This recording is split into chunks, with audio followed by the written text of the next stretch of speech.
I've made a ton of videos about indie animation in the past, primarily from my perspective as a storyboard artist working in the animation industry. A few of you asked me to react to this video about Lackadaisy, so I'll be doing that in today's video. Before I start, please don't forget to like and subscribe. It helps me out a lot with the algorithm. And if you're interested in learning art, animation, or storyboarding, I have a Discord server where I do weekly streams, I give people homework assignments, and I also answer any questions that people have about being a professional artist. I also have personalized one-on-one mentorship on my Discord server starting at just $20 a month. If you're interested, there's going to be a link in the description box below. Okay, let's get into it. In August of 2023, Lackadaisy, the popular webcomic about jazz cats, raised just over $2 million on BackerKit to fund the animated adaptation, well above its initial funding goal of $125,000. $2 million is a lot for an indie series, no? Production, the team is dependent on book sales, merchandise, and Patreon earnings to support their team.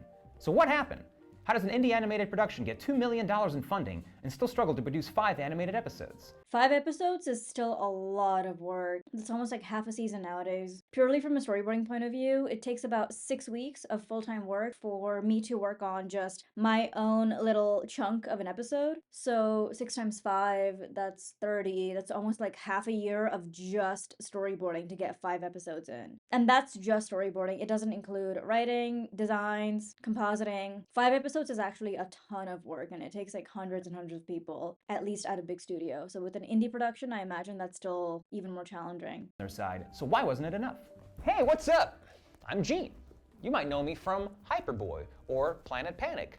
I'm also the creator of Jellybox, an indie animation studio that you might know for our work on No XP, Number Lore, or those animation labor shorts that spawned.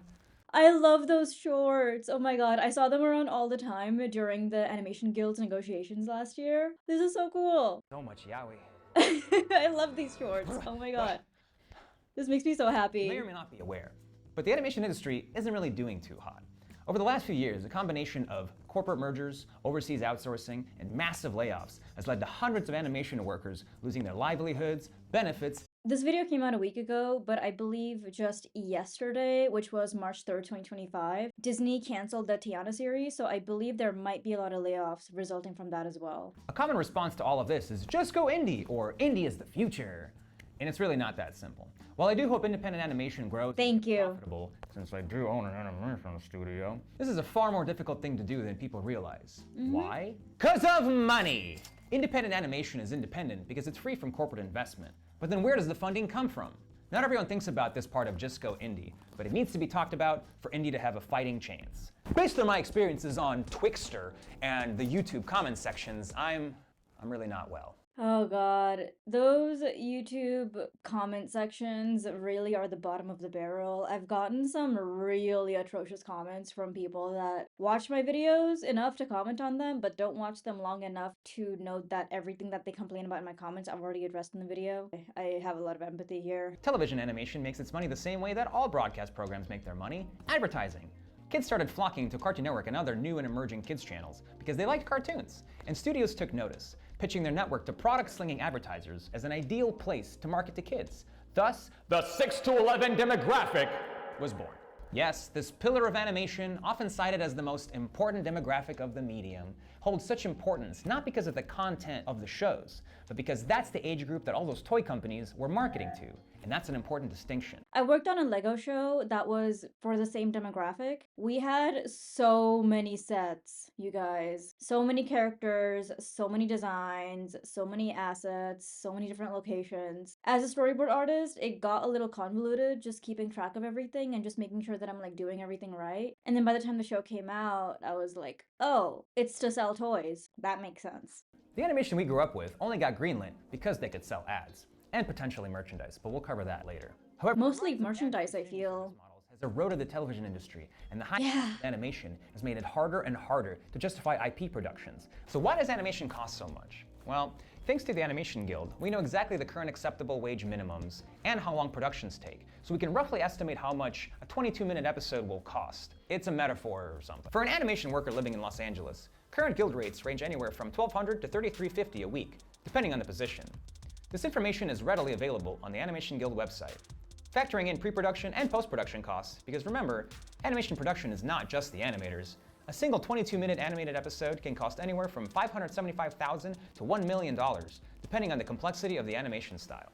These wages might seem high to folks outside of California, but they've stayed mostly the same over the last decade or so, as the cost Also keep in mind taxes. Like, yeah, someone could be making $33.50 a week, but after taxes, that's like a little over $2,000, and that doesn't go as far in California as you would think. And I know that seems like a lot of money, and to be fair, it is a lot of money. It doesn't go as far in California as you think it will, especially because just because someone is paid $3,000 a week doesn't mean they're paid that much money every single week year round. Animation is relatively unstable. I myself have been unemployed for like 6 months. I have friends that are looking at upwards of a year of unemployment. So yes, when we do have jobs, we make a really good amount of money, but that's not the case all the time. of living in LA has steadily gone up. Rent prices in LA have gone up around 65% in the last 10 years. Yeah. Housing prices have gone up 280% Ugh. since 2000, and This food is hurts. costing people upwards of $300 a week.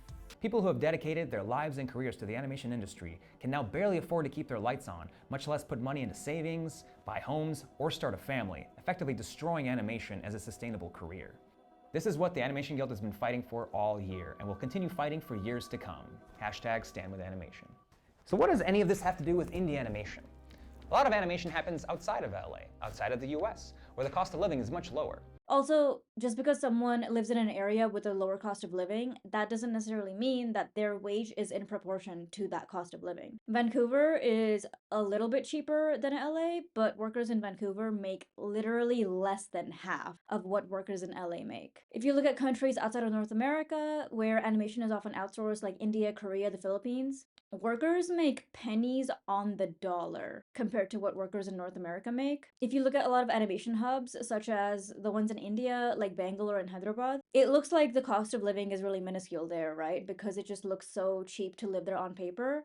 The workers there are not making wages that are in proportion to that cost of living. They're making pennies on the dollar. Some workers in India, for example, make 100 USD a month, but their rent can be anywhere from like 200 to 500 USD a month. So just because workers are in other countries with a lower cost of living, that doesn't mean their wage is necessarily in proportion to that cost of living. It's often way less than what you would expect. Where do indie productions get the money if they're not selling ads? We spoke with both the creator and showrunner of Lackadaisy, and thanks to their gracious transparency, we gained some insight into what the production budget for such a gorgeous show looks like when made independently.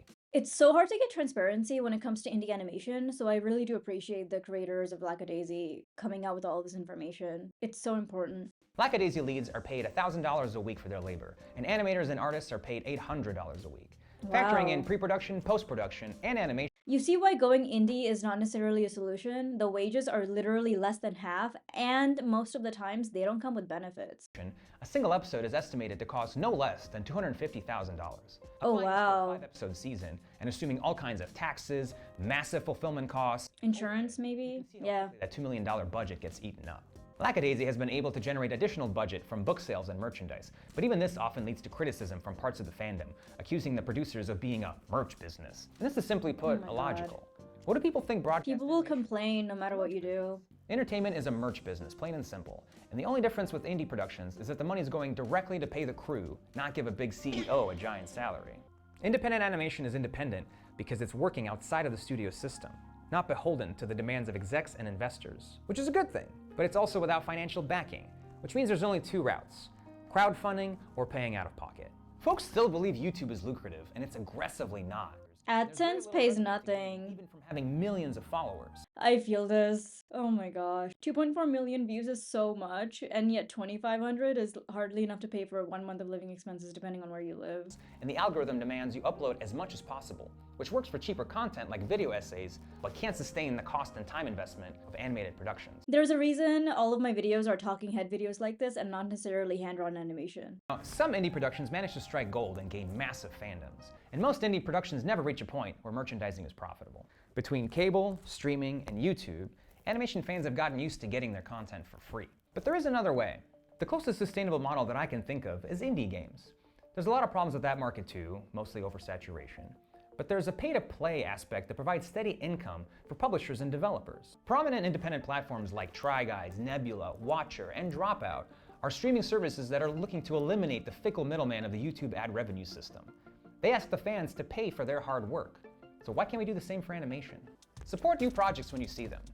Donate to Kickstarters, buy some plushies, And if you can't do that, be loud and vocal about the projects that you support. I know AdSense really doesn't pay out that much nowadays, but honestly, the way I see it, if you don't have the funds to donate or buy merch, to me, every single view counts. Every single view contributes a little bit at a time to ad revenue. So just by watching indie animation, you are contributing little by little to the sustainability of these projects. I think a really big issue indie animation also faces is that we can't just rely on animation fans watching these shows. We need the general public to watch these shows to keep up with the funding demands and the ad revenue and all of the underfunding sources that need to be replenished every single time there's a new episode. Like, yes, it is appreciated that animation fans in general are the ones contributing to these shows because they're genuinely passionate about animation, but we still need the general public to do the same. And post about projects that you think everyone should support.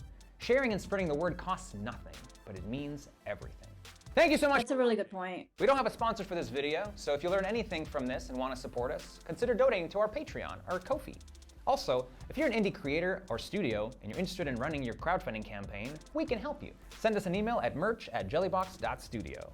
Thanks to the Animation Guild for listing their wages on their website, and thanks to the Lackadaisy team for speaking with us. I am so grateful for Jellybox for making this video and shining a light on this issue. There are so many people, even in my comment section, that talk about how instead of expecting these studios to sustain us and pay us to make shows for them, we should just be making our own thing. And I really don't think that advice is coming from a bad place. I really do think that there's just a lot of animation fans who genuinely want the artists and the workers making their favorite shows to be able to thrive without being at the whim of a big corporation. This video isn't super thorough, but there's just one tiny thing I would like to add as someone that currently has no plans of going indie and does not want to ever start their own animation studio. And that is the fact that logically and mathematically, all of us can't do our own thing. And just look at the credits for some of these indie shows. They still need a lot of people to work on them. As an artist, if I started my own indie studio and all of my friends did the same thing because that's what everyone on the internet is telling us to do, guess what? There isn't going to be anyone left to work on our projects. Some people just need to be employees. Not all of us can start our own studios. It is just mathematically not possible. I just know there's gonna be people in my comment section misunderstanding this point. I've mentioned it in every single video and people still don't get it. Being an artist and running your own animation studio are two completely different skill sets. Just a quick little plug. In addition to being a professional artist, I am also an ADHD coach. If you're an artist like me who also has ADHD and you struggle with things like being able to focus on your work, setting goals, getting your portfolio done, I have a 6-week ADHD coaching program that I've designed specifically for people like us. I have individual and group ADHD coaching sessions available. If you're interested in reserving your spot or if you just want to know more about it, there's going to be a link in the description box below. Okay, back to the video. Having an animation studio requires you to have a business mind. You need to be good at managing people, balancing a budget, marketing. There are so many things that go into running an animation studio that are nowhere close to being an artist. And not all artists should be expected to do all those things. You can call me entitled, but really, I just want to spend 8 hours a day drawing. I don't want to think about marketing. I don't want to think about funding. I don't want to think about business. I just want to be told what to do for 8 hours and that's it. Call me entitled if you want, but that's just how it is for me. And frankly, all of your favorite animation shows need people like me to get stuff done. Okay, some people just need to be focused on the art aspect of it. We don't want to deal with the business side of things. Anyway, I hope this video was informative for you. I am going to be linking Jean's entire video in the description box as well, so go ahead and give it a watch. If you'd like to learn art, animation, or storyboarding, or if you just have questions about what it's like being a professional artist in the industry, I'm going to link my Discord server in the description box as well. Please don't forget to like and subscribe if this video was informative for you, and I will see you in the next one. Bye!